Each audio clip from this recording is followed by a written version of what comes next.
What's up, guys? Welcome back to the Team Solemn Circus live video. On the left side here, we have Tearlaments going up against Unchained. This is going to be a bad matchup for Unchained here. We are the Unchained player. I'm the one who's kind of over the recaps over their duels. We are seeing a roll of 10, or I think it's like 12 dice here, or maybe 9 dice. Yeah, so 9 dice roll here, a high roll that we can have, just me playing versus Dan. Shout out to Dan, always being a good partner here. This is actually the final round of the tournament. We both are, I believe, 3-0 at the point. He is on tier. I do know that he's on tier, and he knows I'm on Unchained. We do see those beautiful princess sleeves. Before we dive in, don't forget to like, comment, subscribe. Tier is a deck, and this is actually the budget version of tier that he wanted to be showing you guys. So no light torn stuff, no horror stuff. It's completely budget tier with those good cards here. We're going to be starting off with the Unchained player choosing to go first. We're going to be normal stuff, or we're going to be playing the Throne here. Nightmare Throne's going to let us search for a 1/0/0. Being the Beast, we're going to normal summon Beast, search out for the spell. Then we're going to activate the spell, which can let us search out for another copy of it. We can then normal summon it out, or we can start activating the effect of the Abomination here. So I don't really know if we want to kind of go for this line. I feel like this is kind of just letting our opponent know we have more cards in the hand. So we're going to be searching for the Shawarma here. I feel like that's probably a little bit of a misplay. We should have gone to the Yama first, which we are going to be seeing us going for here. That's going to let us search for the effect. We can search for Arua. I guess, I want to say it doesn't even play on Imperm. There's zero reason to do that. You definitely want to link away first so that your opponent can see if you hit with a copy of Imperm. Then you can already add that copy of Shawarma there. And it does bait that out significantly. So we're going to search for a Sarama here. And this is going to be a little bit of, I guess I should talk about this right now. So I guess adding those cards to the hand we see here, the Sarama being added, which is a really weird target. You can actually discard a card, but I'm using with Gates here to summon back out. So a lot of times you can actually discard a copy of Shawarma to get the effect to set a trap and then be able to bring it back with the Yama later. But there's just lots of lines that you're able to do with those copies of Gates that before you couldn't do, and it kind of makes your soft bricks a little bit less bricky, if that makes sense. Which is actually just amazing. There's a lot more lines you can play in the deck now, which I really like. Tour Guide was really good, being able to normal summon it, obviously getting the effect. But being able to play a better kind of Tour Guide, air quotes, is just a lot nicer. And then also being able to be having the extenders as well with that. But we're going to be going into a copy of the Soul of Rage, and then we're going to be setting the Trap as well here. A lot of cool combos. We're going to link away into another copy. We're going to link away into Princess here. Princess will let us bring out the copy of the Shawarma. And then we can link up here into a Doolittle Chimera. So this is going to be the full board, the uninterrupted Unchained board here that we're kind of setting up with adding back the Doolittle as a fire. We should be able to end on Yama. We should be able to end on Rage and Caesar as well here. So we're going to go the Shayama, pop the Throne because it's no longer going to be used. It is only used as a normal. Be able to search, act on activation. Doesn't really do anything else because we're not playing any of the Unchained cards here. Let's go let us summon out the copy of the Shawarma here with the Yama there, not popping a card. Then we just set another card and pass here. So we actually have the Escape, which can bring out the copy of Rage. We do have to be careful because Princess does kind of lock us, so we have to order our instructions correctly. We're going to be seeing special down a Fenrir. So this is the case where it's okay, we're going to be activating the Escape here. That's going to let us, or activating the Chamber, let us summon out the copy of the Rage. And we have to be careful because this is because we know our opponent is on copies of Tier, you probably want to pop this before it gets to search for anything else. You definitely don't want the Tearlaments Kashtira being in their hand, just being an amazing card to be able to activate. But we should have just done it there so that we could stop it. But if you're playing against Cash, you probably just say, okay, that's fine. You don't really care about it. So if you don't know what your opponent's playing, you just don't flip up anything here.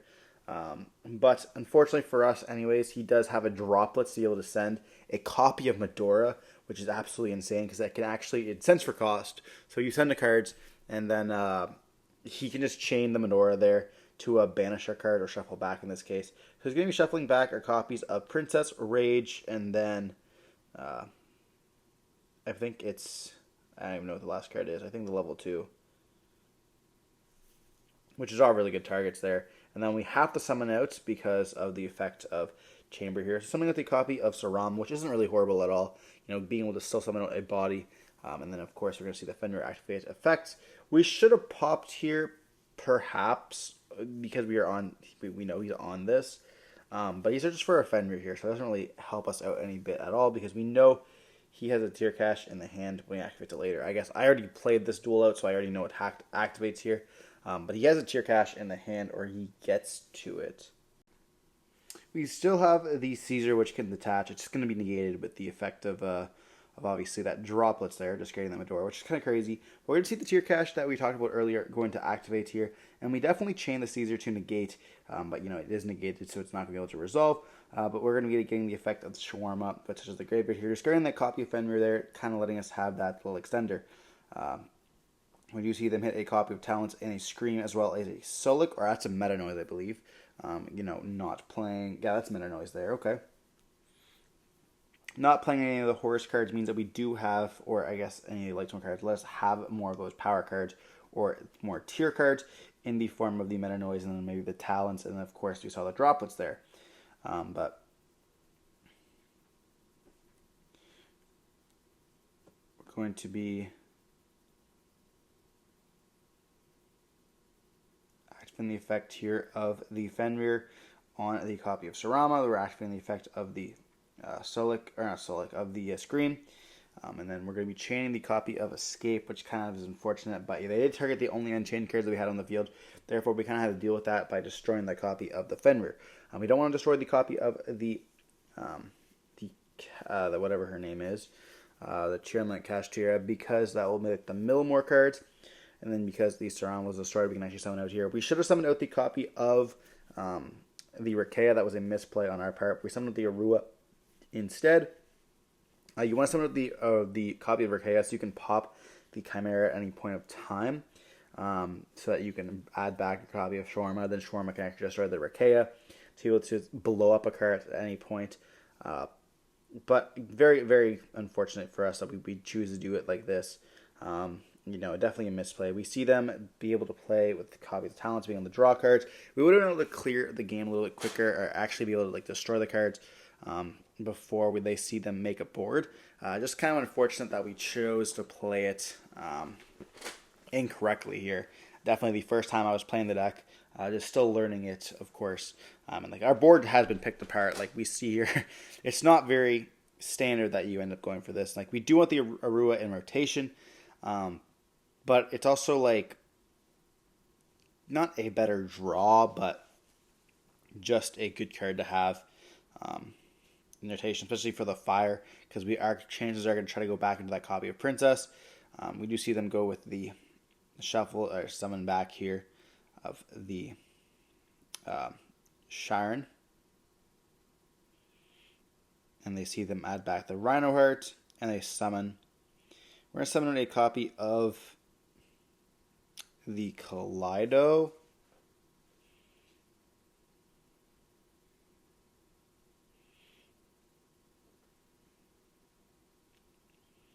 We're still just talking here, there's lots of stuff that we can really do. We're going to be spinning back the card here. We're spinning back the copy of Chamber. Try to get rid of those traps. I mean, in this case, they probably would have spun back the Rakea if we would have summoned the one Rakea properly. It's definitely a little bit of a misplay on their part. But if we would have summoned the Rakea, that should have been spun back with a copy of the Tear Cache. Or not Tear Cache, but of the Kaleido Heart here. We're going to see them go into a copy of the Bahamut Shark to go into that copy of Totally Awesome. And we can still play here. We do have the copy of Grief to be able to summon and then dump. Summoning the Shiren and then dumping the Shiren there. And they did have the effect of Merly, so now they're going to activate the Shiren. If it would have been a different one, they would have activated. Let's say they would have activated earlier the Shiren. They would have summoned the Merly there and then summoned that one, or send that one there, which is pretty nice. We're going to see them activate the effect, putting out the Nessie and then itself to go for that copy of the Garua. We're going to link 2 away with the Bahamut Shark and the Garua most likely here, into what I'm going to believe is going to be a dark, and then take the copy of Sarama.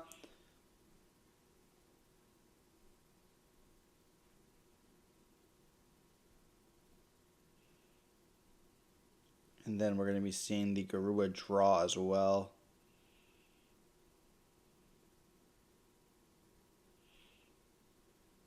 But they link away into a copy of Sprint here. Sprint can dump the Merly activating its effects. So now they have all three fusions being used. I hope I'm not mistaken, they didn't use Shiren twice. But going for that copy of Draco's Tapelia by putting back that copy of Garua. Quite nice here. So we're going to have a battle phase. Toad is going to attack into the Caesar. What's also really cool is we do still have that copy of Shyama in the grave, which is nice. They're going to battle phase attack, or attacking into the copy of Doolittle. Doolittle can activate here to add back the copy of Shawarma. And then Draco's Tapelia is going to attack into the copy of Arua here. We're going to activate the effect of Arua.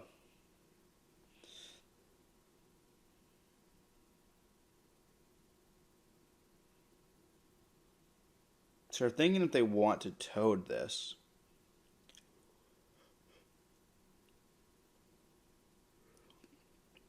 I mean, I personally think that you probably should have Toad this, but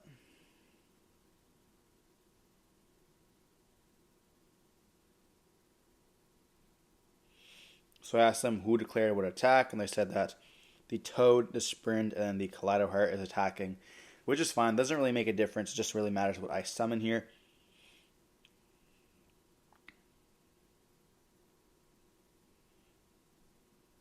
So we can summon with the copy of the Abomination, or we can go for a Disaster Dog to kind of protect our life points here, which is pretty nice.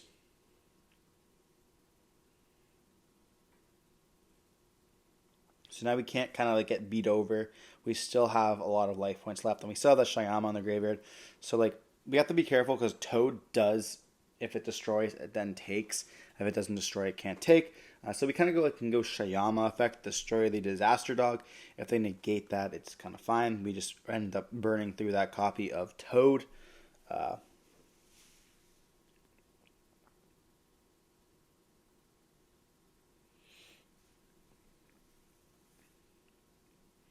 But they can't really beat over this. So we still have like these Shyama as well. Like we could activate the effect here of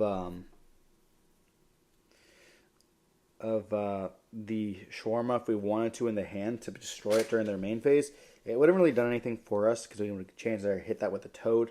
But there's still lots of stuff that we can do here, especially with the Shyama on the graveyard and then being able to destroy the Disaster Dog with the copy of Shawarma if we need to. Unfortunately for us, there isn't a Yama or a copy of Rage in the graveyard, so we're going for the effect of Shawarma here, targeting the effect of the targeting Disaster Dog. That's going to be fine, letting us summon up the copy of Shawarma here. And then we're going to activate the effect of Disaster Dog. And there is a world where you actually do choose to negate this with the Toad. But it doesn't really matter because we have the Shyama in the graveyard. So we're going to be seeing the Disaster Dog target the copy of Sarama. And they are going to Toad negate that here. And they're going to be able to add back, I believe it's a copy of the Rhino Heart here with Toad.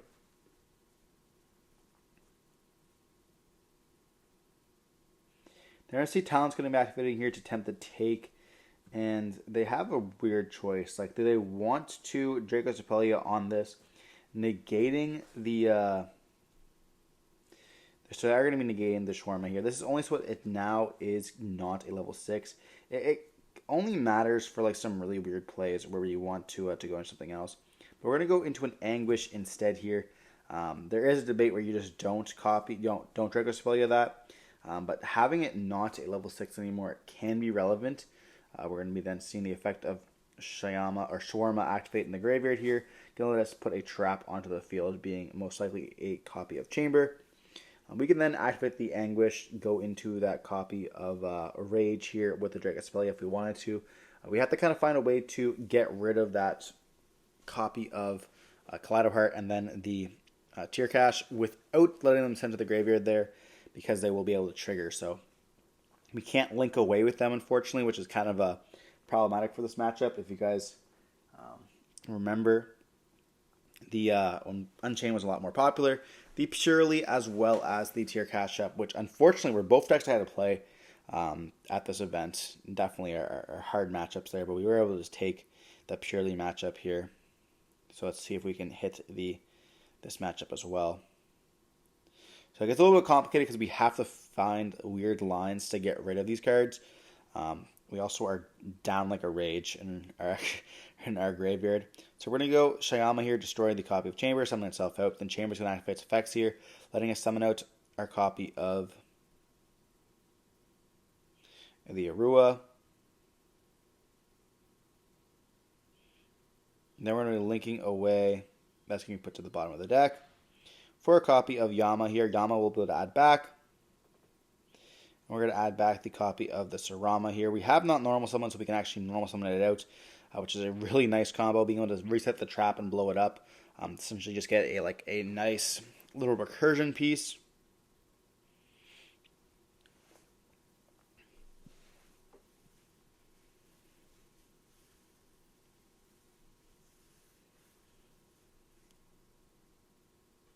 So we're going to normal summon the Sarama here, and then we're going to go into that copy of...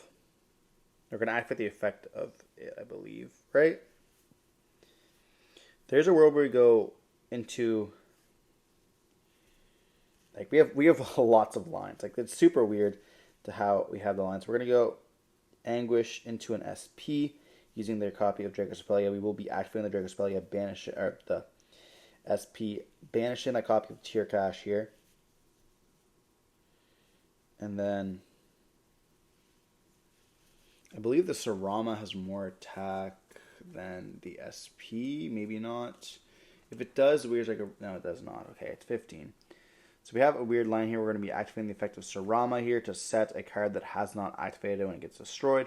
Setting the escape, destroying the escape, which can then trigger summoning out a copy of, which I'm going to hope is the Shyama here. We can then actually place a Typhon on top of either the Shyama or the Yama. In this case, I'd probably do the Yama because we wanted to have it in the graveyard. But like, there's obviously different lines that we can do here, which is like what's always super weird with the access. Like, this is where Unicorn could be nice if we wanted to, you know, be able to like link up into Unicorn, shuffle it back. Which I guess, spoiler alert, I'm not playing Unicorn, but I really don't like the card. I feel like it's just not needed, especially if you want to play like correctly. There's going to be like weird matchups where there's two bodies on the field that you want to get rid of, but like Typhon does the same thing and then kind of even just better. So we put a Typhon on top of that copy of the Yama here, and then we're going to activate the effect to bounce back that copy of Kaleido Heart. That's doing the same thing as spinning, but it just mid Typhon, so our turn kind of ends. But it's fine because I have to like really struggle to deal with this Typhon, or else we just kind of just clear the board. And what's really cool with this as well is if you have like this kind of board, if you end up drawing into a Nib here, so like we had Nib, I'm gonna actually go SP banish that copy of the Typhon, being able to actually summon out Nib here. So they do have a Nessie. We end up hitting a copy of the, I think it was Havness there, which is kind of unfortunate. We're gonna be activating the effect of the whatever one they hit to fuse, which is the Havness, going back into that Kaleido Heart, which we did shuffle back. Kind of unfortunate for us, but they summon it out, but they can't activate the effect because they are under the Typhon there, which is really nice. You know, going to be able to stop that, which is kind of fine. There was a world where I was thinking, okay, well, just don't bounce it, but they just go battle phase attack.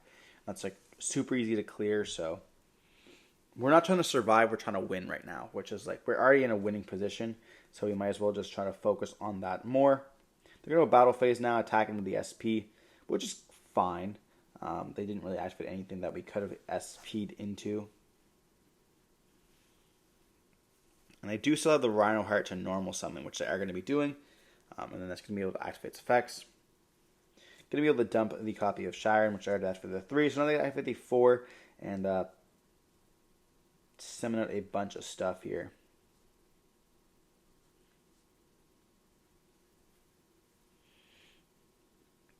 And we are playing like a really long game one. So they're going to be putting back the Sharon and then the Dracostepelia here. Or the copy of Nessie, okay. To go for a copy of Garua, yeah. Then probably going to link away here.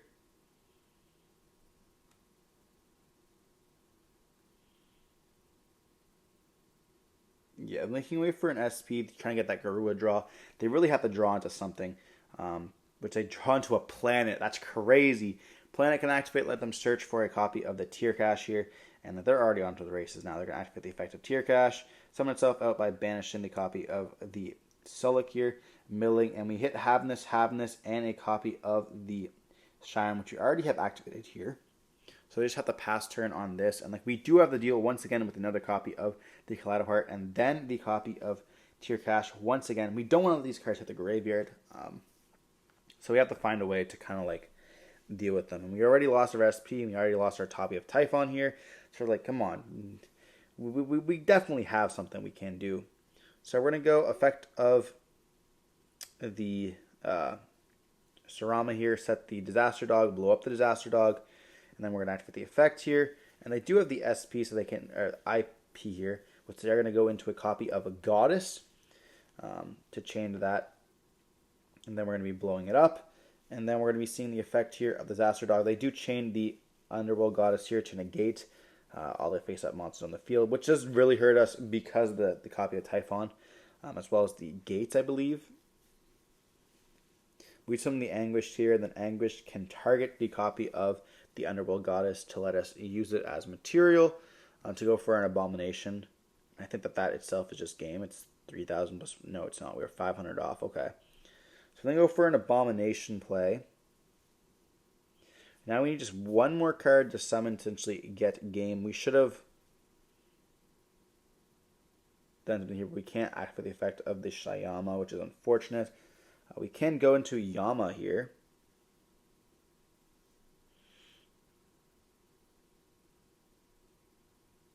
And then Yama is going to activate there.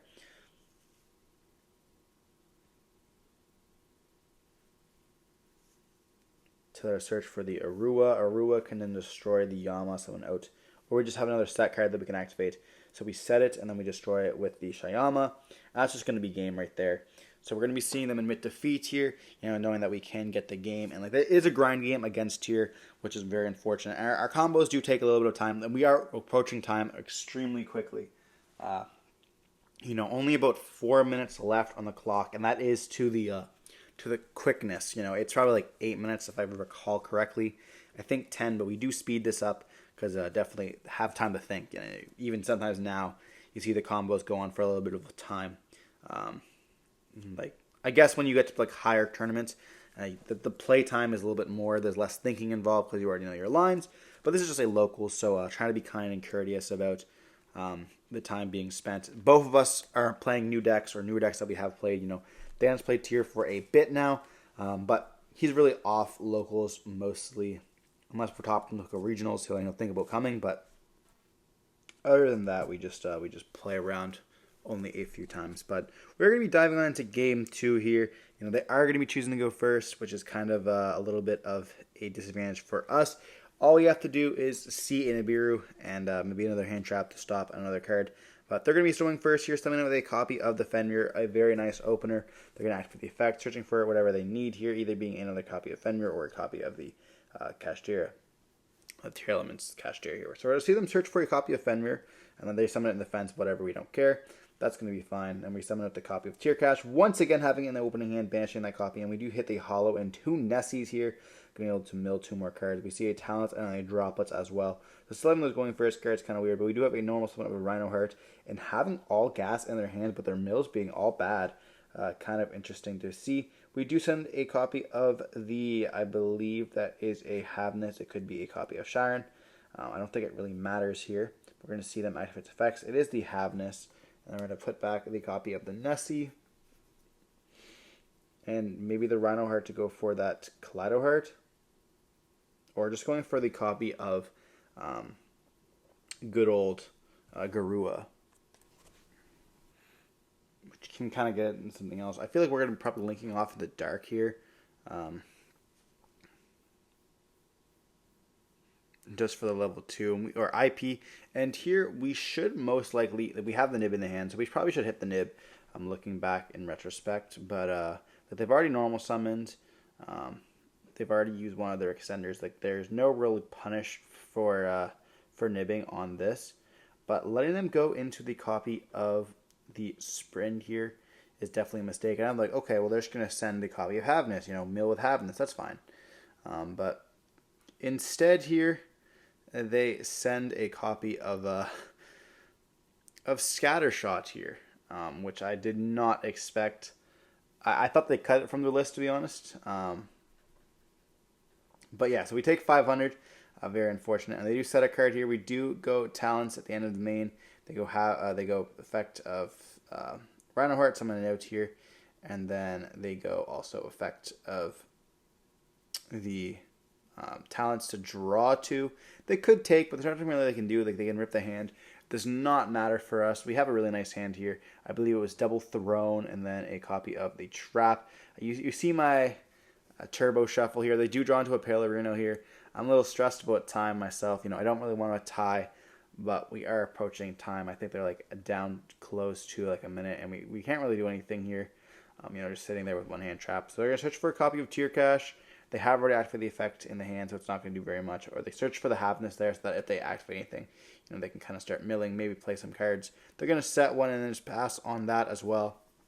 And so we go battle phase, standby main, battle phase, and then in the battle phase, time gets declared.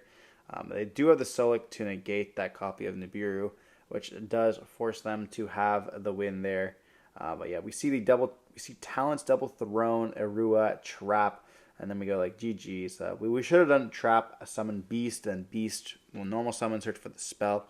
If they hit us with anything there, the copy of Solic wouldn't really stop us because we have the Trap and the Arua, and then would have been also get the Rhino Heart effect or whatever, but time is a factor in the game. We definitely have to pay more attention to it. We probably should have ended on that IP summon, but you live and you learn. Regardless, hope you're watching the video. Don't forget to like, comment, subscribe, see more content like this. Stay safe. Peace.